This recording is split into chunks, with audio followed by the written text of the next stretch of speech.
Кыргыз Республикасынын президентинин кызматына талапкер Садыр Жапаровдун шайлоо алдындагы урааны келечекке кызмат бүгүндөн башталат деп аталат. Бул туурадыр. Бирок келечектеги талапкердин келечекке кызматы негизи тээ мурда, бала кезден эле башталган.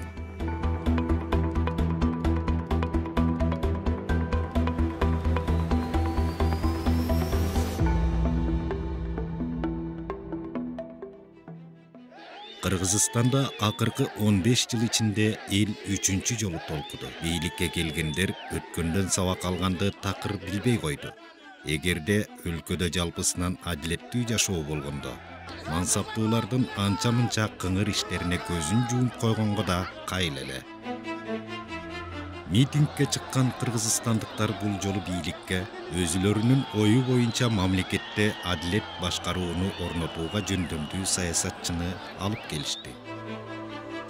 Садыр Жапаров ошол учурда жасабаган кылмышына ак жеринен айыпталып, абак мөөнөтүн өтөп жаткан. Эмне үчүн элдин талабы боюнча башка эмес, так Садыр Жапаров абактан бошотулуп, акталды деген суроо туулат. Аянтка чогулган жаштар эмне үчүн анын гана атын атап күлдөп турушту.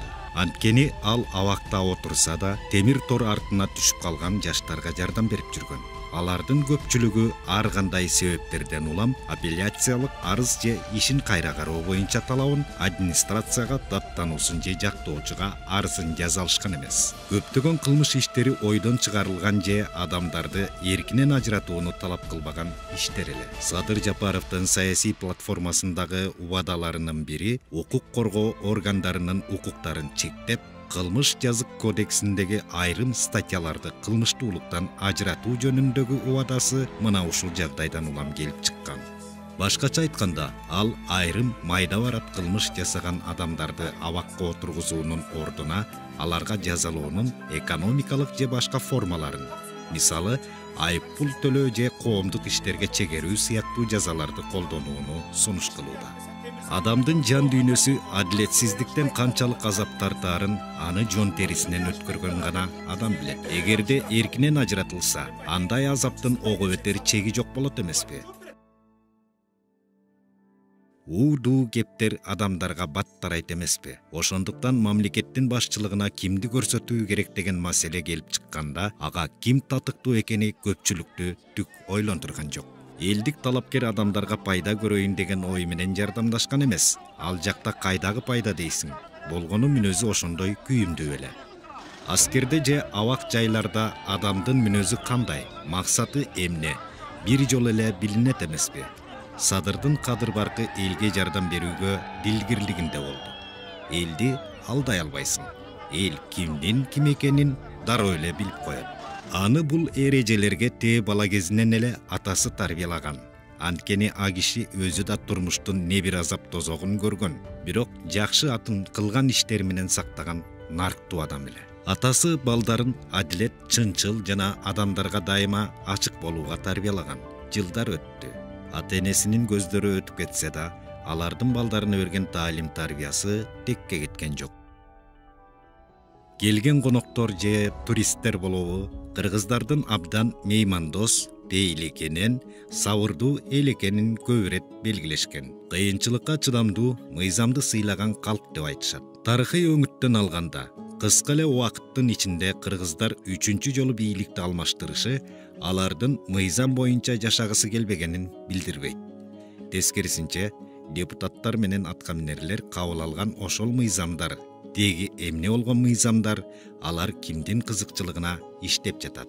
Кеп мына ушунда. Жаш курагы 30дан өтүп, турмуштук жана кесиптик жактан тажрыйбага каныккан Садыр Жапаров жашоону жогору жактан республикалык бийликтин деңгээлинде өзгөртүү керек экенин түшүндү. Өзү да буга чейин көп тепкичти басты. Аскерден келген соң фермерлик чарбада иштеди. Ишкананын жетекчиси болду. Нефтини кайра иштеткен заводдун башкы директору болуп иштеди. Жасайм деген жасачу, өзөрлүк жайы бар. Эмесин максатына жетчү да ошол убакта эле.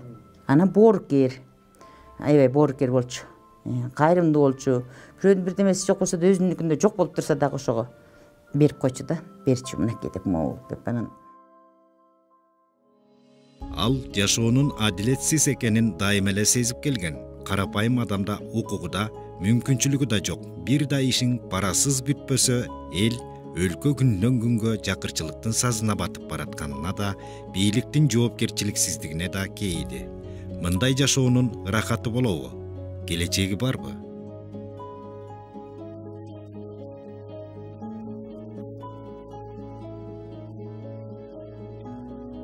Ал саясатка 2005 жылдан тарта аралашты. Бийликтин калыптанган системасындагы адамдар карапайым элден чыккан жигитти басмырлап, коркутуп көрүштү. Шайлоодон четтеткенге да аракет жасашты. Бирок аны эл уулу деп санаган айылдыктар Садыр үчүн тикесинен тик турушту. Ошол алгачкы саясий тажрыйбадан эле ал буга чейин ишеним арткан атактуу саясатчылардын баары эле ишенимге татый бербесин түшүнө баштады. Көрсө, кооз сөздөрдүн артында көп учурда койтолук, эки жүздүүлүк тар кызыкчылыктар жатат турбайбы? Саясаттын карт бөрүлөрү ага окшогон жаш, саясий жактан жетиле элек жигиттерди жөн гана өз максаттарына жетиш үчүн пайдаланаарын түшүндү.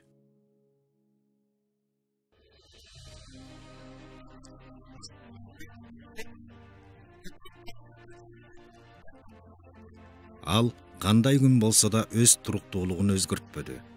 Түз жүргөнүнүн, көйгөйдү так аныктай билип жана өз принциптерине бекем тургандыгынын натыйжасында 2007 жылы президенттин кеңешчиси болуп дайындалды. Мындай кызмат жөн эле берилбейт. Мындай кызмат профессионалдарга гана берилет. Биздин каарманыбыз болгон күчүн жумшап ак иштеп, абийирдүү кызмат өтөдү. Көп өтпөй Садыр мамлекеттик кадр кызматына караштуу коррупциянын алдын алуу боюнча агенттиктин директору болуп дайындалды. Ал кызматында кыска убакыт ичинде көп иштерди жасаганга үлгүрдү. Бирок бир гана жери анын принципиалдуулугу артында турган көптөргө жага бербесин билген жок. Саясат деген ошондой да. Садырдын депутат кезиндеги сүйлөгөн курч сөздөрү кийин ага көп жеринен жолтоо болду. Андан саясий достордун катары да толукталган жок. Бирок эл гана анын ишине тыкыр көз салып турду. Көптөр ошондо эле ага ишене башташкан эле. 51%-ин ар ким менен соодалашып, чөнтөккө акча алыш үчүн ушинтип калтырып койгон. Талаш тартышка жаратып. Мен бул схеманы 4 ай мурун изилдеп баштаганмын. Саясат дегенин катаал иш. Адегенде аны кыйла тажрыйбалуу саясий оюнчулар пайдаланып келишсе, 2017 жылы ал өзү реалдуу саясий күчкө айланды. Мындай олуттуу атаандаш кимге жаксын? Ошондуктан андан арылууну көксөгөндөр пайда болду. 2017 жылы ал бир нече кылмыштарга айыпталып, 11 жыл 6 айга эркинен ажыратылды жана жазасын өтөөгө күчөтүлгөн тартиптеги абакка жөнөтүлдү. Абакта отурган жылдар ичинде Садыр өз жашоосун, басып өткөн жолун, айткан сөздөрүн бир сыйра талдап чыкты. Дүйнө таанымы кеңейип, көп нерселерге терең, зирек баам менен карай баштады. Абакта жатып атасы менен энесинен, уулунан айрылып, ичинен кан өтүп турса да сынган жок. Кайра чыйралды. Миңдеген адамдардын колдоосун сезген сайын элиме кызмат кылам деген ишеними ого бетер күчтөндү.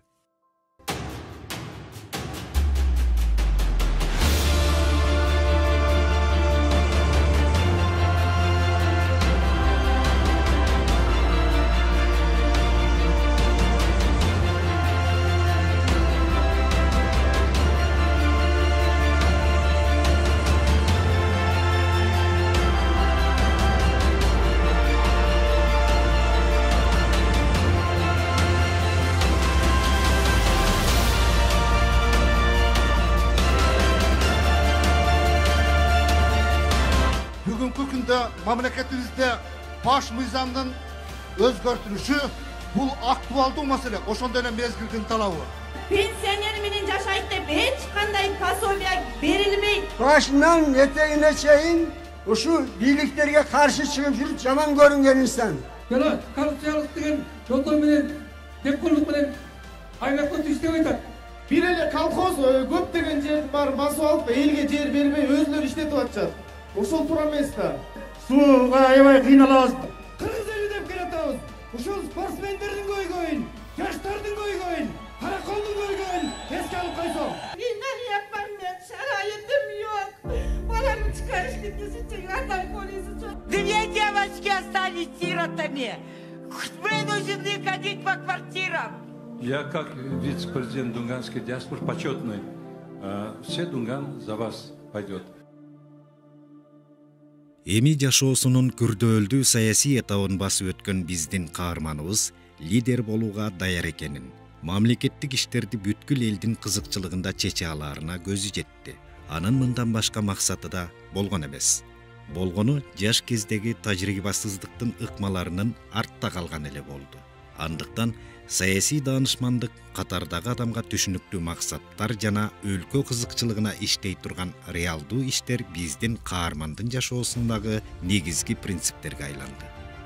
Ал негизи бийликтин өзүн эмес, анын башында турган жалаң керт башынын кызыкчылыгын ойлогон, аларды элдин кызыкчылыгынан жогору койгон конкреттүү ишмерлерге дайыма каршы чыгып келди. Анын койгон максаттары Конституцияны реформалоодон тартып, мамлекеттик башкаруунун ийкемдүү механизмдерин түзүүгө чейинки иштер жөнөкөй көрүнгөнү менен ишке ашыруу үчүн татаал иш аракеттерди талап кылат. Жаңы экономикалык саясаттан баштап, Кыргызстандын элинин катылып жаткан потенциалын ишке ашыруу үчүн билим экономикасын өнүктүрүүгө чейинки максаттарды койду. Ушунун баары адилеттүүлүктүн гана чегинде болот. Садыр Жапаровдун саясий жолу жөнөкөй эмес, күрдөөлдүү да, көрүнүктүү да болду. Ойлогон ниеттери дайым эле ишке ашкан жок, бирок ал кайра-кайра салгылашкандан тайманган жок. Бут тосуп, жаманатты кылуу үчүн колдон келген пастыктын баарын жасашты. Ага жалаа жабуу, ал тууралуу ушак айын таратуу кадыресе көрүнүшкө айланды. Эмне деген күнөө тагышкан жок, шахтыны басып алган дешти. Айтор, айта берсең түгөнбөйт. Азыр деле айып таап жатышат. Акчага сатылган маалымат каражаттары, жазмакерлер ар бири сөзүнө ач кенедей жабышып жатышканын, маалыматты бурмалабоон эле өтүнүп койду эле, ызы-чуу түшкөндөрүн көрүп ал. Бирок ал ага капа деле болбойт. Кайра эле өз принциптерин коргой берет. Буга аны убагында атасы үйрөткөн. Аны колдогон, ага ишенген, анын аракетин баалап, ага үмүт арткан баягы эле эл. Ага дем берген, анын таянганы да эл. Эл дайыма калыс, татыктуу уулдарды тандайт. Анын эл деген касиети ушунда. Садыр Жапаровдун жолу эч качан оңой болгон эмес. Азыр деле ошондой. Мындан ары ого бетер кыйын болот. Принципти бекем карманган адамдар дайыма ушундай. Анын Конституцияны реформалоо боюнча сунушу душмандарынын санын көбөйтөт. Анткени алар жем акырдан айрылып калып атышпайбы. Кызмат күсөгөн куйтулар анын командасына кире калганга жанталашууда. Тарапташтар болсо, андан бүгүн эртең эле натыйжа күтүшүүдө. Бирок мунун баары оңой иш эмес. Мамлекеттик түзүлүштү өзгөртүү качан оңой болчу эле. Чыдамы жетпеген көптөрү кол шилтеп да коюшу турган кеп. Ал азыр ар бир адамдын колдоосуна жана жардамына муктаж болуп турат. Эгерде эл өзү ишенбей калгандарды четке какчу болсо, анда Садырга бүткүл коомдун көмөгү керек болот. Садыр Жапаровдун келечекке кызматы Темурда бала кезден эле башталган. Буга чейин ал классташтарына, айылдаштарына, кызматкерлерине жана кесиптештерине, андан кийин шайлоочуларына жардам берип келген болсо, эми бүтүндөй өлкө эл үчүн жоопкерчиликти моюнга артып отурат. Бул ченемсиз оор жүк. Бирок чын көңүлдөн жасаган ар кандай эмгек адамга канааттануу сезимин алып келет. Ички кубатың адилеттүүлүк, чынчылдык, ачыктык принциптери менен айкалышып турса, сенин жашооңдун текке кетпегени да. Муну баары көрүп турат. Саясатчы Жапаровдун жашоосу болсо тоолуу, чакан өлкө. Кыргызстандын көп улуттуу элинин бакубатчылыгы үчүн жаңыдан гана башталууда. Ал өлкөдө баарыбыз адилеттүүлүккө, жакшылыкка үмүт артып жашап келатабыз.